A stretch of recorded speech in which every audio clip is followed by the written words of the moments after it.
Okay, so it's now time for a short look at logical operators and a couple of things around logical operators just so we are on the right track to understanding how they work.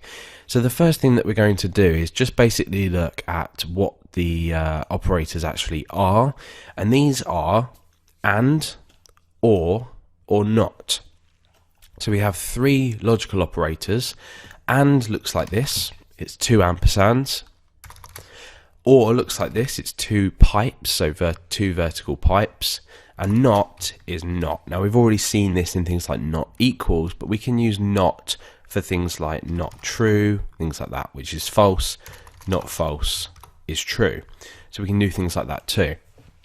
Now the first thing to really talk about is short circuit evaluation, which means that with logical expressions they're evaluated, or however you want to explain it, left to right. So if I was to say true,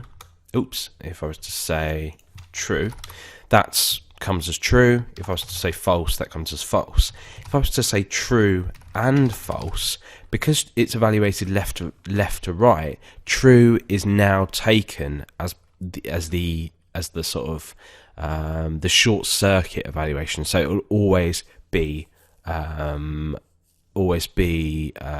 with false and true, it'll always be evaluated to false. So false and then anything else is always false. But with true, if it's true or something else, so even if it's true or false, that's always true. So that's just good to remember in terms of the logic when you're writing an if statement.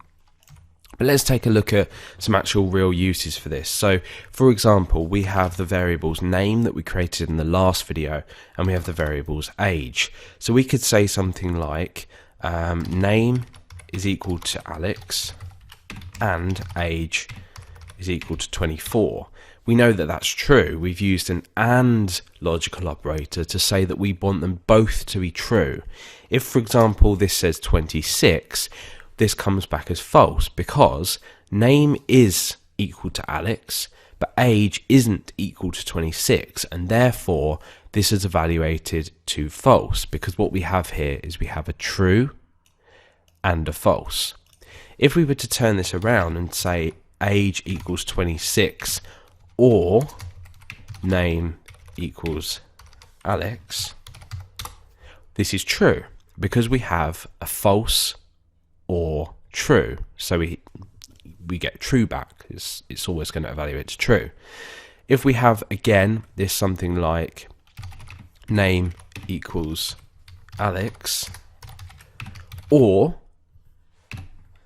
age equals 26, this comes back as true, because remember true, which is this side of the operation, so the left hand side of the operation, or this being false is true because we've got a true value to start with. Now what we can also do is we can also put things in parentheses, so we can say something like if we had another variable, for example, so let's just say available today equals false. So we now have the variables. Let's just open up our browser, name, age, and available today, which is a boolean. What we could do is we could say if name is Alex and age is 24, put that in brackets, and available today. That's false, because what's happened here is we have this evaluating to true. So if we were to just take this on its own, evaluates to true, but we now say if that's true and this is true. I haven't actually put equal to false or equal to true. Don't need to do that because it's a boolean value. It will automatically tell me or detect that it needs to be true or false based on that value on its own. So we could just say available today. We don't need to say equal true or equal false or anything like that. But basically that's how it works. So we're looking at the short circuit evaluation, left to right evaluation of these, and we looked at logical and logical or and logical. Well, we haven't looked at logical not, but it sort of makes sense. we'll swiftly move on to logical not, because I think this makes sense to most people if you've done some kind of programming before. Let's just say I'm going to say if name, in fact, let's clear this. If name equals Alex and not available today. Now this is going to evaluate to true because my name is Alex and I'm not available today. So we're saying if you read this as not, it makes a lot more sense. So name equals Alex and not available today, that's true. If I was to go ahead and change this value to true,